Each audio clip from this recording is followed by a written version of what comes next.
ఏంటి మీకు రోషం ఉందా లేదా, కోపం ఉందా లేదా? ఉంటే ఎందుకు బయట రాలేదని అడుగుతున్నా. ఇంకా వైఎస్ఆర్ కాంగ్రెస్ ఇక్కడ తిరుగుతున్నారంటే ఏం తమ్ముళ్ళు మీ కోపం ఉందా అని నేను అడుగుతున్నా. ఈ రోజు చూపించిన హుషారుని వాళ్ళ ముందర కూడా చూపిస్తే మీరు మా దగ్గరికి రావద్దండి, రాజధాని మీద మీ మాట చెప్పి తర్వాత రండి. మీ నాయకుడు సైకో మాట్లాడుతున్నాడు, 3 రాజధానులని మా పొట్టగొట్టి మమ్మల్ని నాశనం చేసి మా ఓటు అడగడానికి నీకు ఎక్కడ హక్కుందని మీరు అడిగే పరిస్థితి వస్తే ఈ స్థాయి వచ్చేదా తమ్ముళ్ళు అని మిమ్మల్ని అడుగుతున్నా. ఇప్పటికైనా సిద్ధమా అని అడుగుతున్నా నేను మిమ్మల్ని అందరినీ. మీరేమి నష్టపోయారో అర్థమైందా అని మిమ్మల్ని అడుగుతున్నా.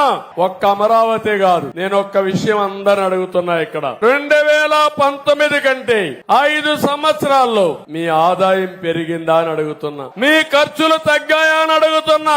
మీ జీవన ప్రమాణాలు మెరుగైనాయని అడుగుతున్నా. మీ పిల్లలకు ఉద్యోగాలు వచ్చాయని అడుగుతున్నా.